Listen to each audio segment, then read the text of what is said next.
Radio Noida लोकमंच 91.2 FM पर मैं विनोद शर्मा आपका स्वागत करता हूं। हमारा साप्ताहिक कार्यक्रम खास मुलाकात। इस कार्यक्रम में हम ऐसे लोगों को जोड़ते हैं जो अपनी विधा में अलग हैं और उन्होंने कुछ खास किया है। साथ ही उनके साथ वो यादें जुड़ी हैं जो हमें अतीत की तरफ ले जाएंगी, कैसे किसी एक धरोहर का विकास हुआ। आज हम चर्चा कर रहे हैं नोएडा शहर के डिग्री कॉलेज की। 1982 में स्थापित हुआ डिग्री कॉलेज और उससे जुड़ी हुई प्रोफेसर हैं डॉक्टर वीना लोहिनी जी, जो 1982-83 से ही इस कॉलेज से जुड़ी हुई हैं और प्रधानाचार्य के पद से रिटायर हुई। आज मैं उनके जरिए जानूंगा नोएडा डिग्री कॉलेज की बनने की कहानी। आप सुनिए, मैं अपने स्टूडियो में उनका स्वागत करता हूं। नमस्कार डॉक्टर लोहिनी जी।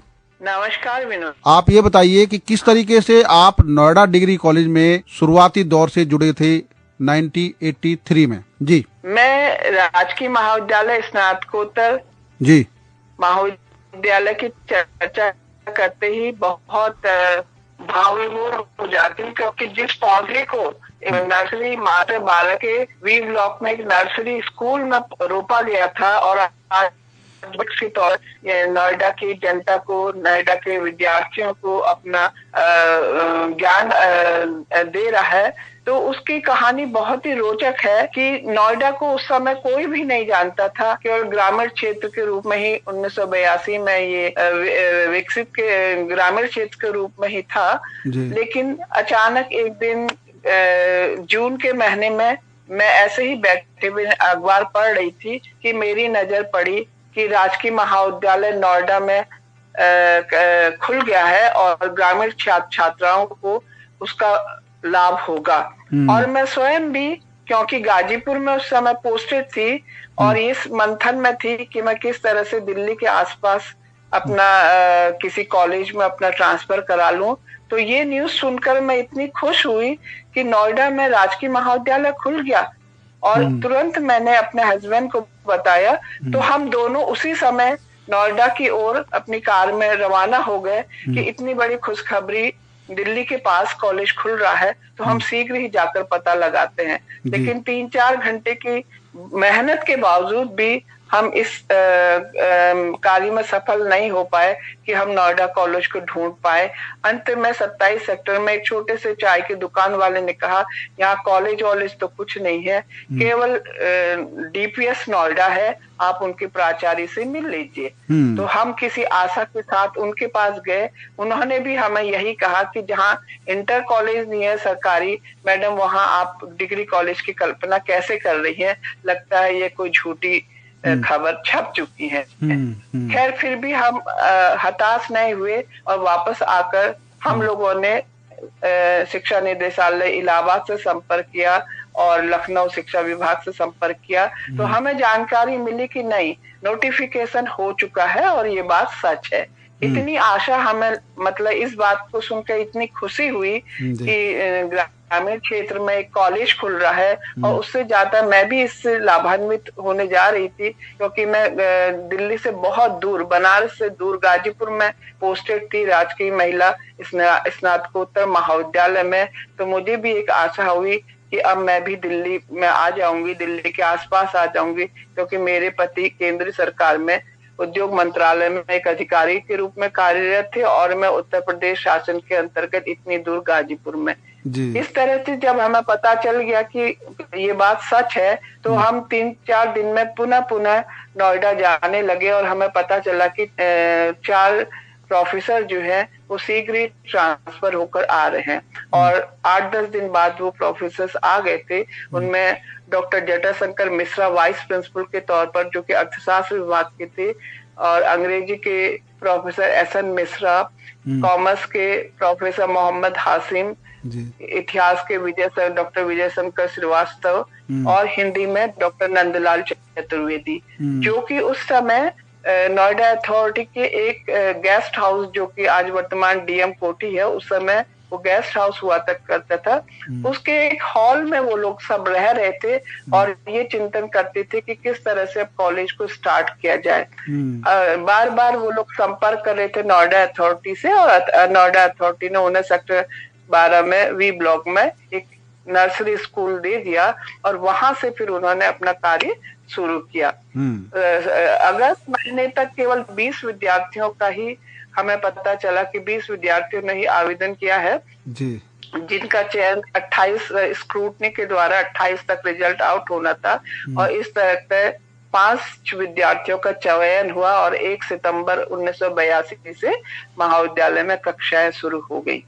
लेकिन शीघ्र ही शिक्षा निदेशालय ने बहुत ही कर्मठ, बहुत लगनशील प्राचार्य डॉक्टर महेंद्र कुमार रस्तोगी जी को इस महाविद्यालय का प्राचार्य बनाकर भेजा और उनकी जो इच्छा थी शिक्षा निदेशालय की वो धीरे धीरे पूरी होने लगी।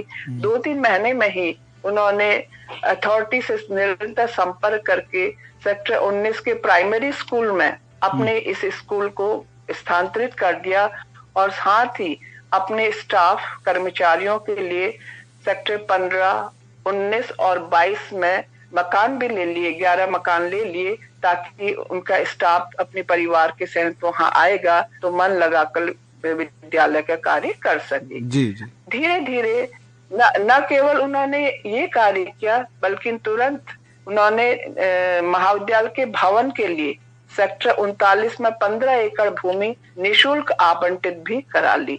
डॉक्टर महेंद्र कुमार रस्तोगी जी बहुत ही कुशल और मेहनती इंसान थे।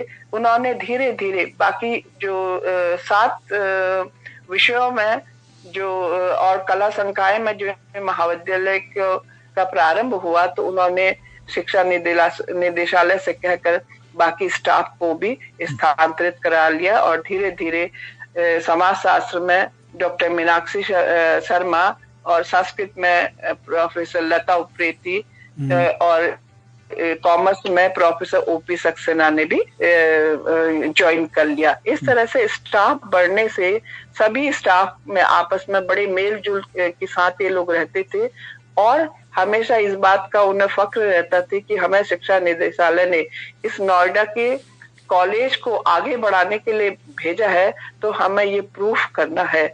और उन्होंने सेक्टर 19 के छोटे से जो स्कूल था प्राइमरी स्कूल उसमें न केवल शिक्षा का कार्य बल्कि स्टूडेंट्स के बौद्धिक और शारीरिक विकास के लिए खेल कूद, एनसीसी, सांस्कृतिक कार्यक्रम, वाद विवाद प्रतियोगिता ये सब कार्य भी शुरू कर दिया।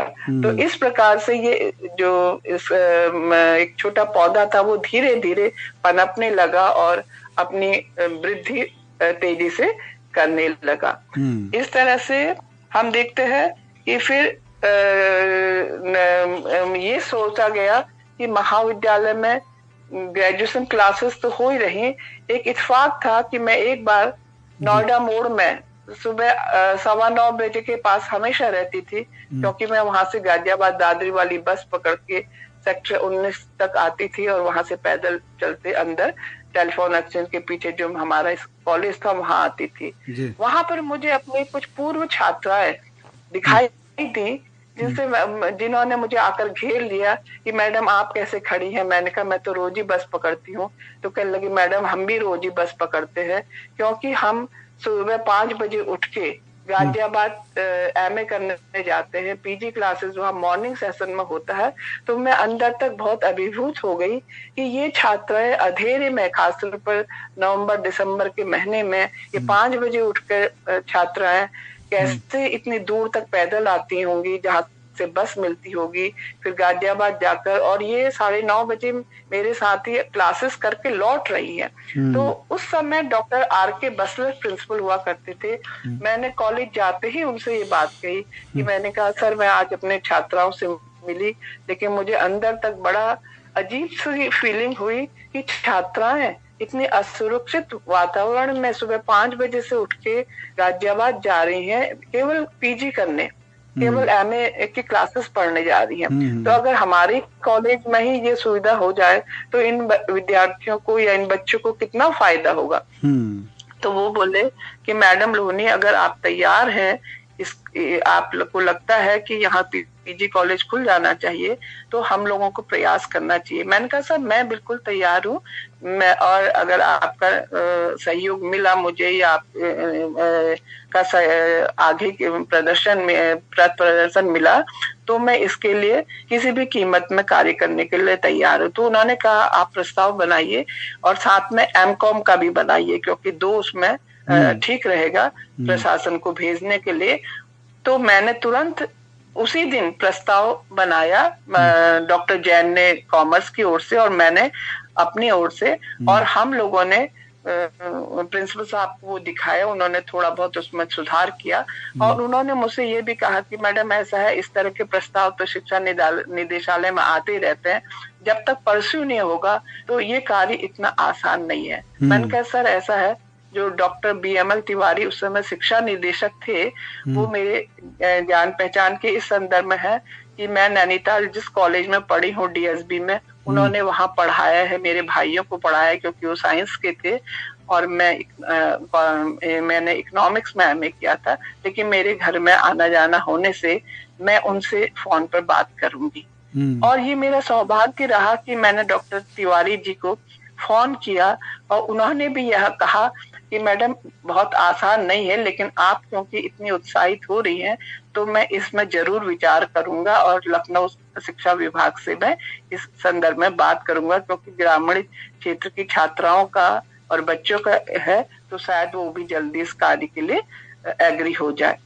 तो शीघ्र ही, लेकिन उन्होंने मुझे ये बात स्पष्ट कह दी थी कि मैडम ऐसा है, अनुमति तो हमें मिल जाएगी, क्योंकि फाइनेंशियल मैटर होता है, लेकिन पोस्ट आने में पीजी की जो अतिरिक्त पोस्ट जाएंगी उनमें कम से कम 3-4 साल लग जाते हैं। क्या आप उसको मैनेज कर पाएंगे, अकेले सारी क्लासेस पढ़ा पाएंगे? मैंने कहा सर मैं क्लासेस पढ़ा लूंगी, आप केवल अनुमति दे दीजिए और क्लासेस शुरू हो जाए। और आपको विश्वास नहीं आएगा, 2-4 महीने के भीतर ही हमें अनुमति प्राप्त हो गई। प्रशासन हमारे ऊपर मेहरबान रहा, उन्होंने हमारे प्रस्ताव को स्वीकार कर लिया और इस तरह से MA इकोनॉमिक्स और कॉमर्स में MA क्लासेस शुरू हो गई। ये कौन से ईयर में शुरू हुआ? स्कूल होने कौन से? 92। हाँ 92 में ये की बात है।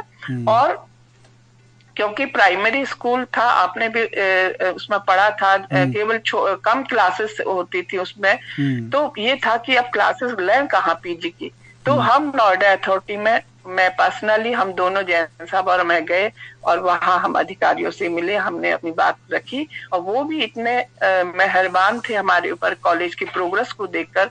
उन्होंने कहा मैडम ठीक है, हम उसी बिल्डिंग के ऊपर 2 कमरे बड़े बड़े हॉल बना देते हैं, आपका काम चल जाएगा। हमने कहा सर हमारा काम चल जाएगा, क्योंकि MA के लिए ऊपर क्लासेस होनी जरूरी है, अतिरिक्त नीचे बहुत भीड़ भाड़ रहती है, पे हम लोग ग्रेजुएशन की क्लासें ही किस तरह से मैनेज कर पाते हैं, तो ये बड़ी मेहरबानी होगी। उन्होंने भी हफ्ते भर के अंदर हम लोगों में महाविद्यालय में ये बिल्डिंग बननी शुरू हो गई। ऊपर 2 हॉल से कमरे बन गए, एक में कॉमर्स को मिल गया और एक अर्थशास्त्र को।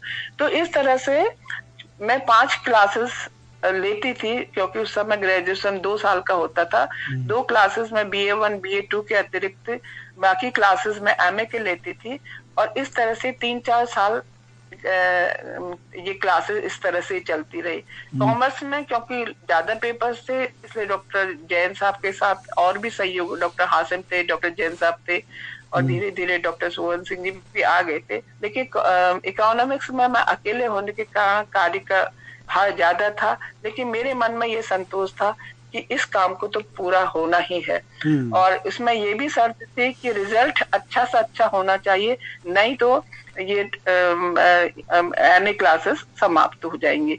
तो स्टूडेंट्स ने भी बहुत सहयोग दिया। स्टूडेंट्स को मैंने ये बात बताती कि आप लोगों के लिए हमने ये खोला है, अगर आप मेहनत करके पढ़ेंगे 80% रिजल्ट कम से कम आ जाना चाहिए, तभी ये फर्दर कंटिन्यू होगा। लेकिन ईश्वर ने भी शायद हमारी मदद की और हमारे विद्यार्थियों ने बहुत मेहनत करके प्रति वर्ष लगभग 80% के आसपास MA का रिजल्ट 82-85 के आसपास हमारा रहने लगा। तो प्रशासन शिक्षा निदेशालय को भी बहुत खुशी हुई और इस तरह से धीरे धीरे वहाँ एमए क्लासेस शुरू हो गई। इस बीच महाविद्यालय में और भी प्रगतियां हो रही थी। एनसीसी तो खुली गई थी, एनएसएस भी खुल गई थी और इस तरह से कुछ अन्य विषय जो उस समय थे 93 में प्रोफेसर बीएल साहा जी के संरक्षण में संगीत विभाग जो है वो भी खुल गया था। और इस बीच में एक चीज और आपको बता दूं, 82 में कॉलेज खुलने के साथ ही 4-5 वर्षों में यूजीसी द्वारा महाविद्यालय को मान्यता भी प्राप्त हो गई थी और इस तरह से हमारे कॉलेज जो है काफी, क्योंकि अब यूजीसी से मान्यता प्राप्त होने के कारण हमें यूजीसी ग्रांट्स भी उपलब्ध होने शुरू हो गई थी, तो इसलिए कॉलेज तेजी से विकास कर रहा था। 93 में शिक्षा शास्त्र विषय भी खुल गया, क्योंकि जितने भी प्राचार्य रहे उन्होंने कुछ ना कुछ योगदान महाविद्यालय को दिया, किसी न किसी रूप में, चाहे सब्जेक्ट को एक ऐड करके या किसी भी तरह से। तो हमारे जितने भी संरक्षक के रूप में प्राचार्य आए, उन्होंने बहुत ही अच्छी तरह से महाविद्यालय को आगे बढ़ाने के लिए प्रयास किए। 97 में सेक्टर 39 में महाविद्यालय भवन का निर्माण भी इस बीच पूरा हो गया था, क्योंकि डॉक्टर रस्तोगी जी ने शुरू में ही भवन के लिए जमीन ले ली थी और प्रशासन ने भी वहां भवन निर्माण का कार्य शुरू कर दिया था। तो 97 तक सेक्टर 39 में महाविद्यालय भवन तैयार हो गया था।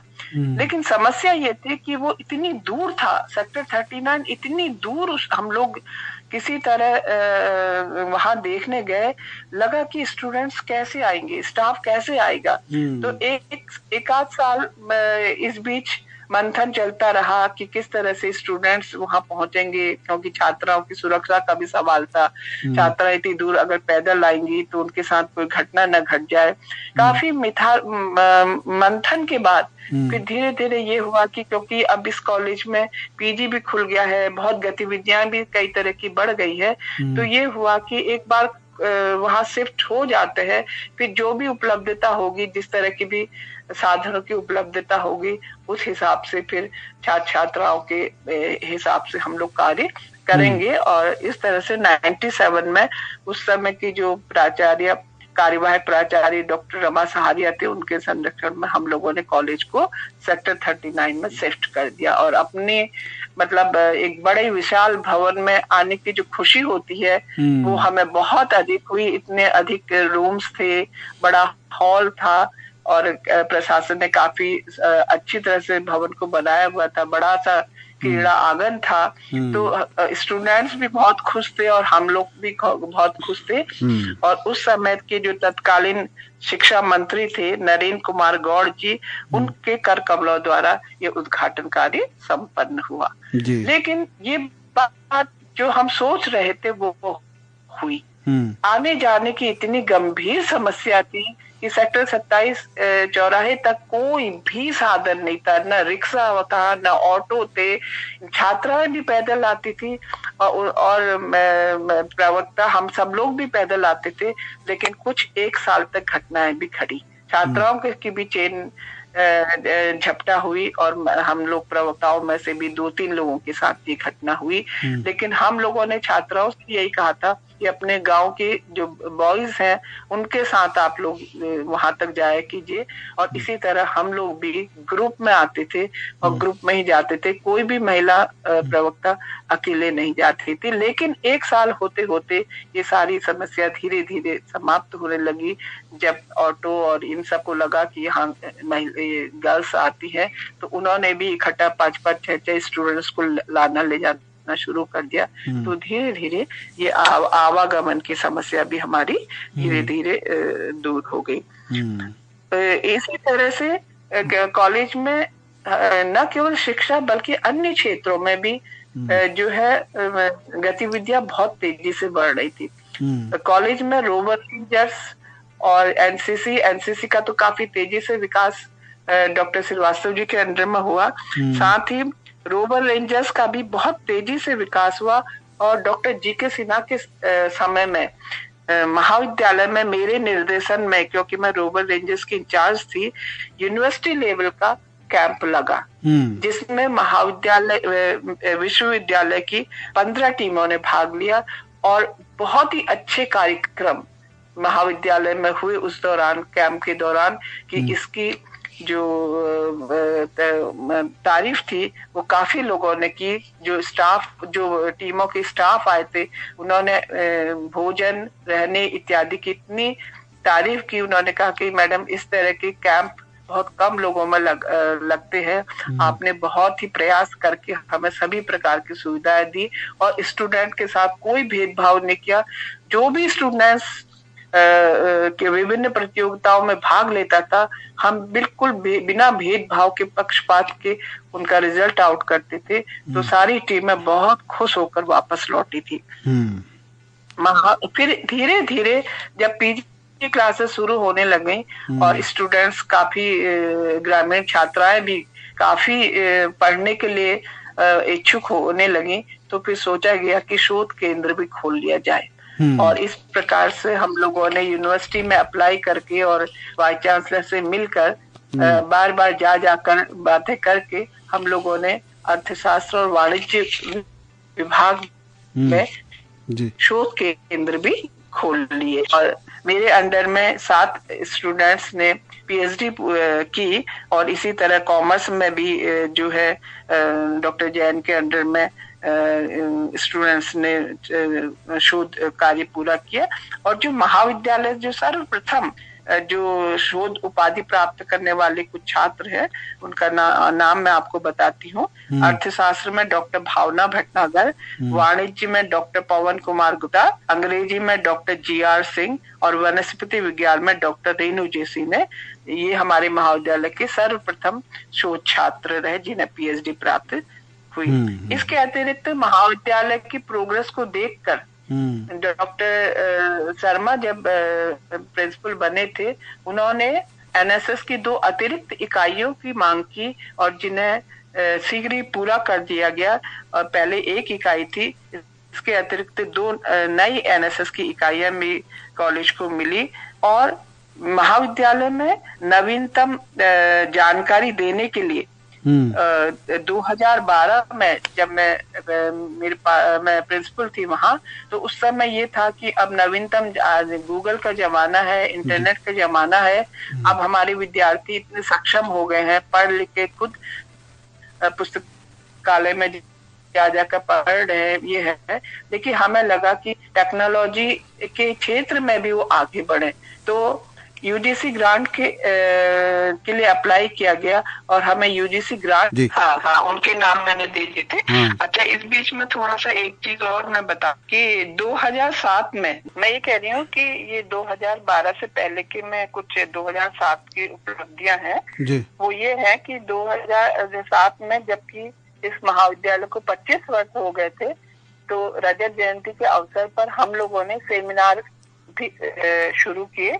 और प्रथम सेमिनार जो था, राष्ट्रीय सेमिनार, उसका आयोजन किया गया, जिसका विषय था बौद्धिक संपदा अधिकार विकासशील देशों के परिप्रेक्ष्य में। और इस तरह से स्टूडेंट्स को केवल अपने सिलेबस की पढ़ाई नहीं, बल्कि सेमिनार के माध्यम से अंतर्राष्ट्रीय स्तर पर या राष्ट्रीय स्तर पर क्या क्या इकोनॉमिक टर्म्स में या सामाजिक टर्म्स में, उन सब के बारे में भी हम लोगों ने धीरे धीरे महाविद्यालय में सेमिनार आयोजन कर दिए।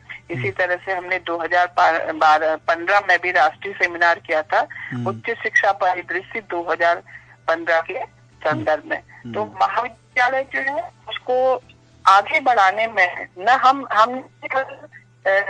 सिलेबस के द्वारा करने के कार्य नहीं किया, बल्कि हम लोगों ने ये कहा कि हमारे राजकीय महाविद्यालय से पढ़े स्टूडेंट्स के ओवरऑल पर्सनालिटी का डेवलपमेंट हो। और इसके लिए फिर हम लोगों ने एक और भी किया कि हमने 2007 से ही जो अपने पूर्व छात्राएं थी, उनको भी अपने विद्यार्थियों से मिलाएं, ताकि उनके ज्ञान, उनका अनुभव, हमारे कुछ विद्यार्थी बहुत अच्छी पोस्टों में पहुंच चुके थे, तो हम लोगों ने भूतपूर्व छात्राओं का सम्मेलन करना भी आरंभ कर दिया 2007 में, जिनमें हमारे बहुत जो 25-25 साल पुराने छात्र जो थे वो आते हैं और अपने जो छोटे जूनियर्स हैं उन्हें प्रेम पूर्वक से समझाते हैं किस तरह से जिंदगी में आगे बढ़ना चाहिए। जी। मैं विभागाध्यक्ष, प्रवक्ता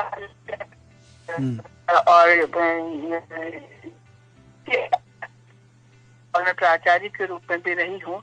तो 2012 में जब मैं प्राचार्य के रूप में कार्य कर रही थी जी। महाविद्यालय में अब स्टूडेंट्स को नई टेक्नोलॉजी से अवगत कराया जाए और यूजीसी ग्रांट के लिए की जाए, तो हमें यूजीसी ग्रांट से काफी राशि उपलब्ध हुई थी। तो उसके लिए इंटरनेट की स्थापना और स्मार्ट रूम्स के लिए हम लोगों ने जिससे हमें हो गई थी यूजी से। और उस समय के जो शिक्षा मंत्री थे माननीय श्री राकेश धर त्रिपाठी जी ने 22 फरवरी को 2000 इसका उद्घाटन किया और साथ ही उस दिन वार्षिकोत्सव भी था। केवल स्मार्टफोन बल्कि इसके अतिरिक्त भी उन्होंने यूजीसी अनुदानित student support and capacity building centre और यूजीसी पोषित प्रतियोगिता परीक्षा केंद्र और रेमेडी केंद्र व कैरियर एंड काउंसलिंग पोस्ट का उद्घाटन किया। मैं आखिरी सवाल आपसे पूछता हूँ मैडम, जो इस समय क्योंकि सारी इतिहास कहानी पूरी हमारी आ गई, लेकिन एक चीज जानना जरूर चाहूंगा कि आपने कॉलेज जब रिटायर हुए, कॉलेज में अभी कौन सी ऐसी जरूरत है जिसको अब सरकार को पूरा करना है नोएडा शहर की जरूरत के हिसाब से?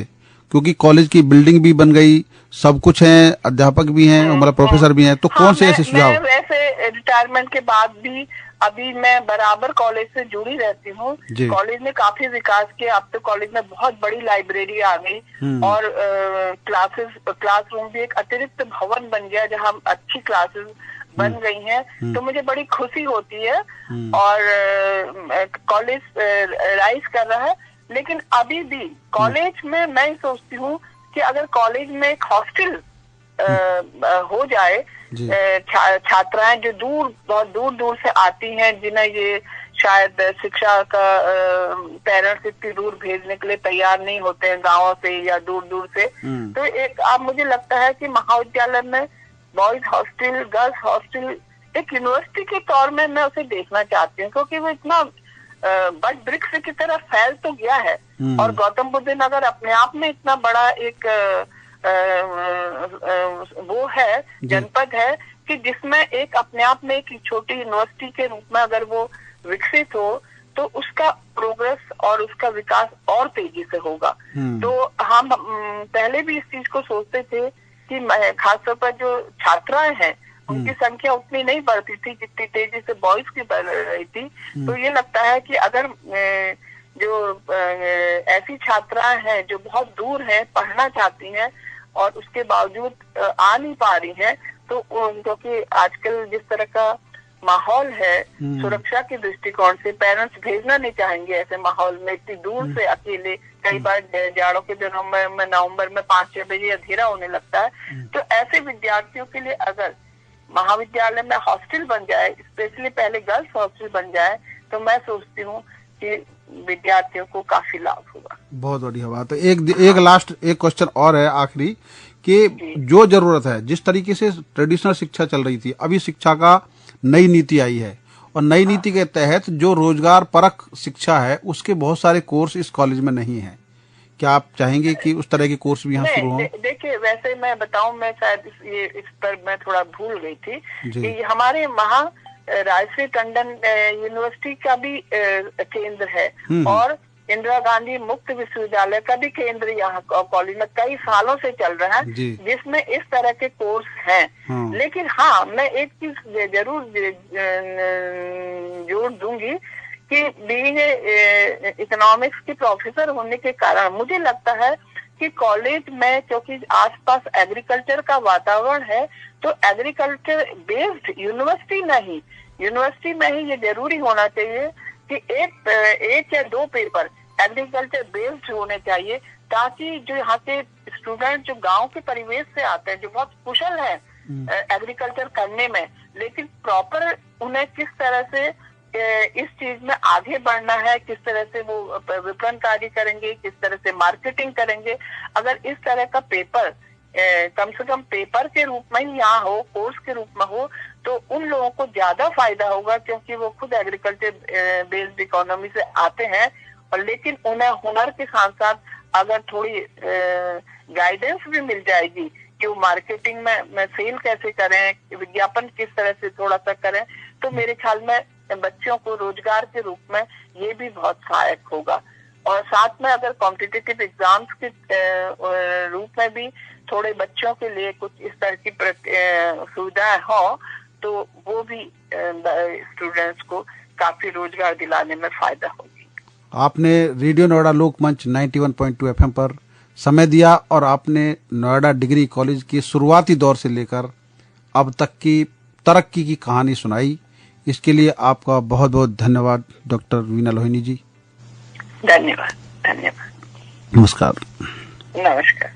अभी आप सुन रहे थे गवर्नमेंट डिग्री कॉलेज और अब गवर्नमेंट पीजी कॉलेज नोएडा की प्रोफेसर डॉक्टर वीना लोहिनी जी को, जो 1983 में इस कॉलेज से जुड़ी और उन्होंने कॉलेज के प्रिंसिपल पद से वो रिटायर हुई और वो पूरा दौर उन्होंने देखा बदलाव का।